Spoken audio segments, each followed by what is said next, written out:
Good morning, class 9. As you were already going through the chapter Atoms and Molecules. Today we are in the continuation of the same chapter and I will be taking the topic molecules. We are having very precise information regarding the molecule, but today we are going to give a bit of the elaboration regarding the same topic. Okay, what are the molecules? This is the main question. Where the atoms may be of the same kind or the different kinds, when they combine chemically, they are forming molecules. But here I am going to add one word, that is these atoms combine by sharing of electrons. No charges are included in case of molecule formation. Bit of the elaboration you will be getting lately in this chapter. Strong forces of attraction is always present in the atoms which are participating in the bond formation or which are participating in the molecule formation. But if you will look into your class 9 book, there they have written a statement where they say the molecule is an atom or a group of atoms which are capable of independent existence and they are holding the properties or they are having the properties of that particular compound. Now I am repeating this particular line, an atom or a group of atoms which combine chemically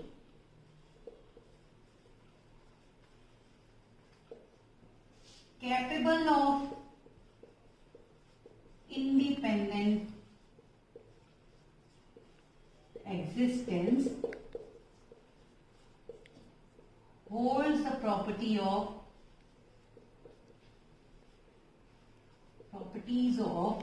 a particular compound. Previously I told you that atoms of same kind or different kind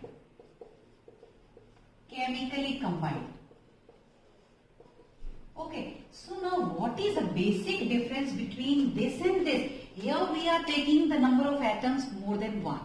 Here we are talking about even one single atom also. But along with that single atom, they have mentioned that that is capable of independent existence. So that means any atom which is capable of independent existence means does not need the existence of any other atom for being stable. They are also mentioned as molecules. Like we talk about inert gases or you can say the noble gases. Okay, like argon, like neon, like krypton. These are the gases which are non-reactive and they are existing independently in the nature. That means this particular atom is holding all the properties of that particular element.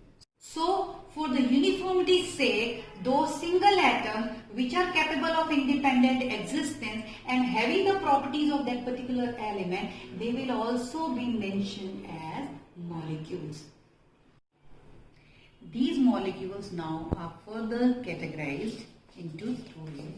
One, these molecules are number one, molecules of elements.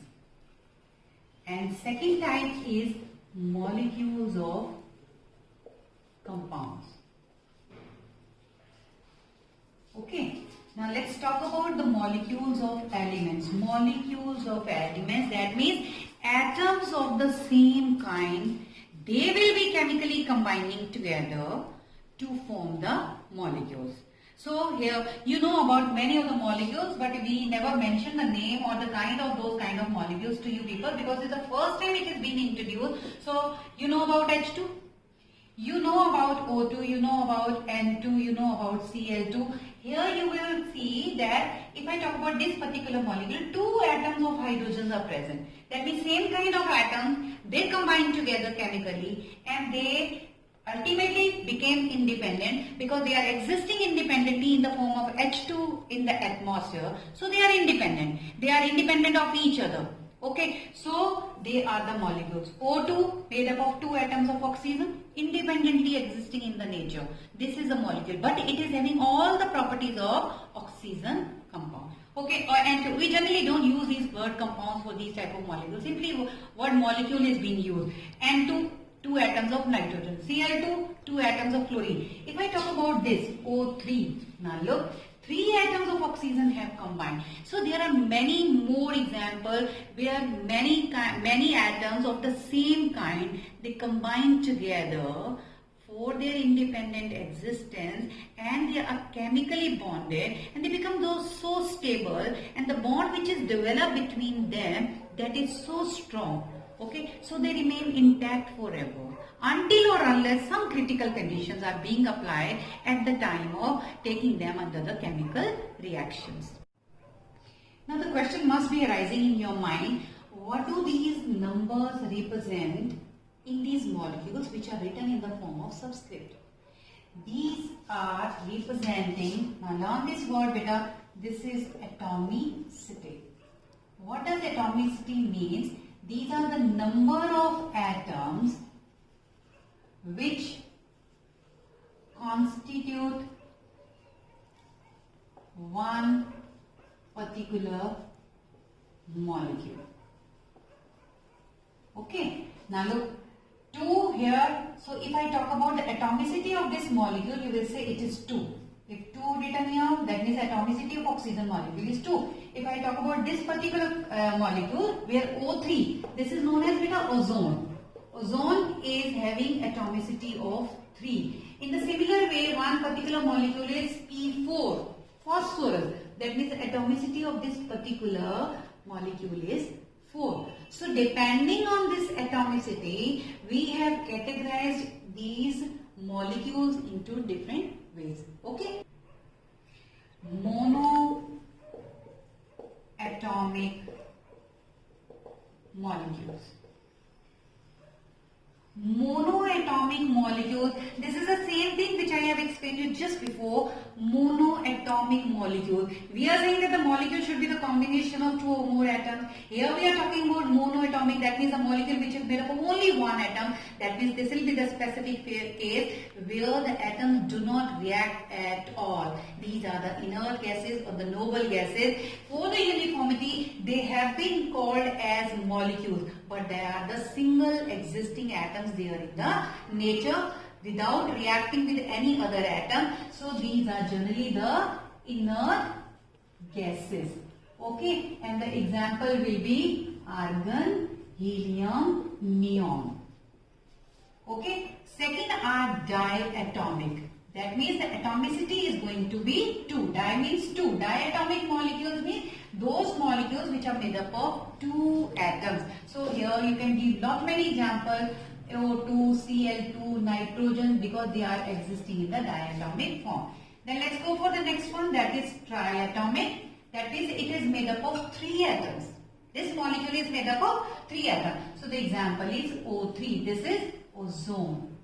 Then let's go for the next one, that is tetraatomic molecule. That means it is made up of 4 atoms. The atomicity of that molecule is going to be 4. I gave you the example of that one, that is phosphorus.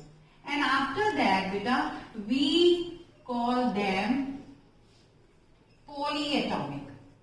Polyatomic, you can mention S8 because sulfur is existing in the nature with 8 atoms chemically combined with each other with the strong forces of attraction. So sulfur molecule is written as S8. In the similar way, carbon is also existing in the polyatomic form. Many of the atoms, they are combining together to form particular molecules as the buckyballs. Buckyballs means 60 atoms. This is the smallest buckyball which is present in the universe, which is made up of 60 atoms of carbon.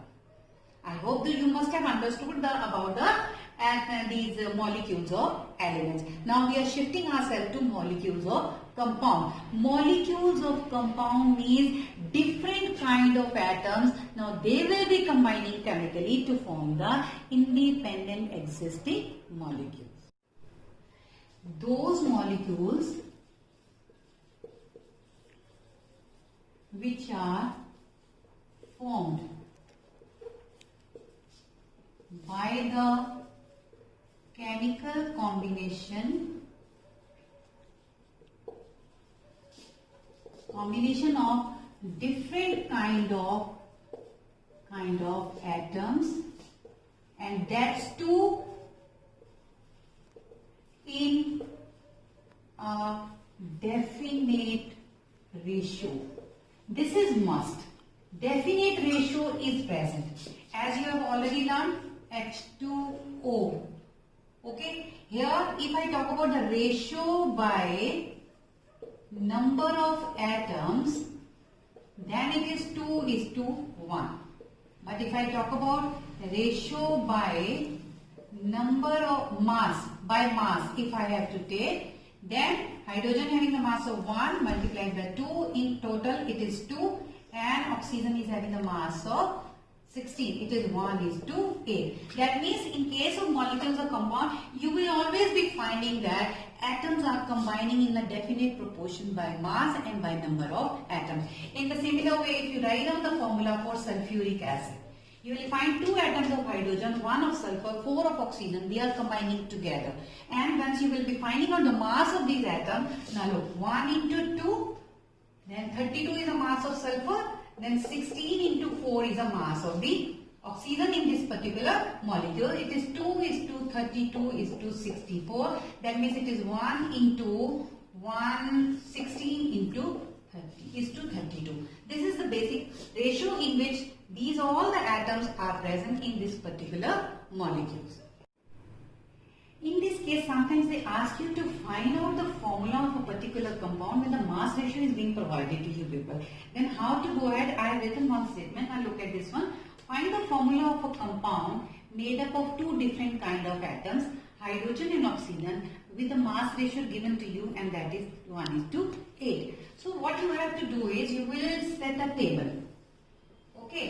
In this table, first column will be meant for the names of the elements, and the second will be meant for the mass ratio which has been provided to you people. Okay. Then you have to mention the atomic masses of these compounds, these particular elements. Then you will be finding N. N is the number of atoms. Okay, that will be mass ratio divided by atomic mass. And then you finally will be finding the whole numbers in case any fraction comes at this particular step. So, okay, whole numbers. Now here what has been given to you? Hydrogen and oxygen. Mass ratio which has been provided to you is 1:8. Atomic mass of hydrogen is 1. Of oxygen is 16. So now you have to find out N. N in this case 1/1, and N in this case is going to be 8/16. That means here it is 1, but here it is coming out to be 1/2. Here I am telling you N is the number of atoms. So atoms cannot exist in fraction. We have to convert that into a whole number. In that case, you can multiply by it, or you can take the LCM. So you will get 2:1. Okay, so that means the whole number for hydrogen which is coming, that is coming out to be 2, and for this particular oxygen it is coming out to be 1. These whole numbers which are coming, they will be taken as a subscript for this particular element. So that means hydrogen is 2 and oxygen is 1. So this particular mass ratio was provided for the molecule, that is water molecules H2O. Let's take another example where you have to find out the formula of the compound which is made up of 2 different kinds of atoms. One is carbon, another one is oxygen. And the mass ratio which has been given to you is 3:8.